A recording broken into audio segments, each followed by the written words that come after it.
You can access the entire episode now on our website, forbiddenknowledge.news, Rokfin, Rumble, and all podcast platforms. To what extent do you believe that these subpersonalities are conscious and even aware of themselves? Do you believe that they believe they're living a full human incarnation here, or are they aware that they are in a way subpersonalities? How does that work?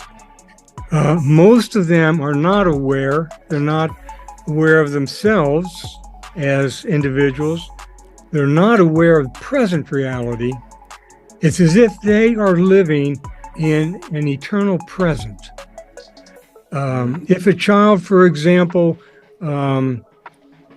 a parent got extremely angry at them and really kind of emotionally attacked them, they may be overwhelmed and a personality created to take over right then. That subpersonality is going to live in that moment. That's what its world is. And in the future, if somebody gets really angry at the person, that subpersonality may be triggered because it has felt that. It has gone through that. And so now it's being triggered and it's reacting again. It is not aware. It does not live a lifetime. It's living then in that kind of present moment to itself until it is able to share and release and move out of that. It can move out of that moment, but they're not creative. As Jared has said to me, these are not creative beings. They also do not realize they have choice. Again, living in this eternal present, they're not thinking and active and living like we think about. So they don't understand that they have choice. They do not understand the power of their own consciousness. But when we make contact with them and they receive light, they begin to, in a sense, awaken more to who they are and the choices they have to receive light, to be released, to integrate into a comfortable, light-filled place within the self. They don't know that until we come and let them know. Now, is it possible that a subpersonality can be triggered by illicit substance use, drugs, something other than what you would consider traditional trauma, or even dark occult practices? Well, dark occult practices, you're going to be talking about trauma. Okay. As far as others, what I would say, Chris, is we can't define trauma from the outside. Trauma is the experience of the individual. You can have a kid trip on the steps, kind of hit their head, but somehow be so terrified about what happened, it can create a subpersonality. Another kid trips, hits the step, and it's all right. He's up, and for one, it's a trauma. For another, it isn't.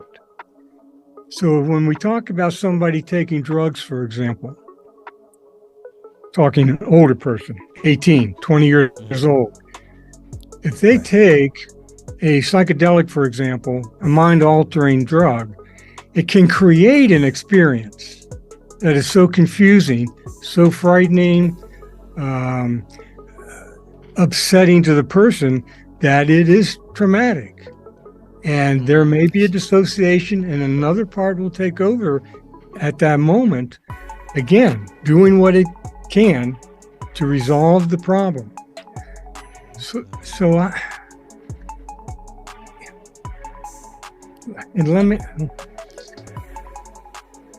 To answer your question more technically, people can, I believe, create these subpersonalities intentionally with their own energy and consciousness. But that's kind of getting into a different area. It's an important one. In the Eastern tradition, they have entities called tulpas. These tulpas are created by the person's consciousness, and they are believed to be, and I think it's true, they are separate psychic beings. So it's not like this is new. Something you would also call an egregore? That's a good question. Because I've heard that these are also similar to tulpas, or probably the same things. If we give something enough thought and energy or fear, that it can manifest in our consciousness as something that is very real for us and affects our lives in physical ways at times.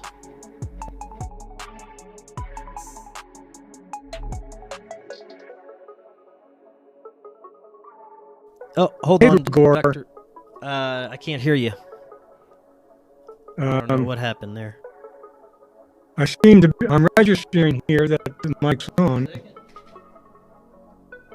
Can you hear me now? Yes, I can hear you now. Okay. Okay. Chris, I would have to look at this more closely. An egregore, as far as I understand, is like a collective energy. Okay. Where a group of people in their thought energy and collective energy form this kind of almost a separate, limited, but a consciousness and a kind of collective energy. I haven't read egregore applied to just an individual creation, an individual's creation. Okay. But certainly there are things like thought forms. And a person can create thought forms that continue to affect them, but thought forms can also be injected from the outside. And a person may, as they're growing up, there may be certain thought forms that kind of take root and may continue to affect them. Now, this would be something also that can be discovered in the hypnosis.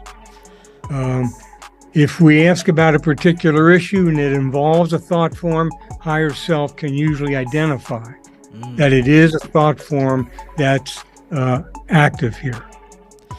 Now, do you also run into things like spirit attachments, and how can you tell the difference if there is one?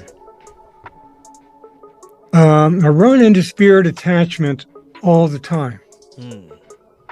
And I would say it this way: there are spirit attachments and there are spirit intrusions. And spirit attachment is, in a sense, they don't enter into your energy, but they interact with you, and they can stay attached and interact at that psychic level.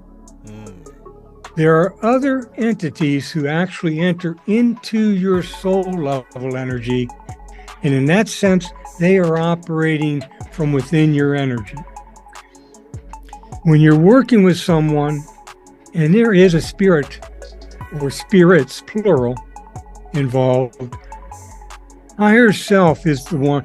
For example, somebody says they have this problem, they got these voices, they're constantly berating them, and they don't know how to stop these voices.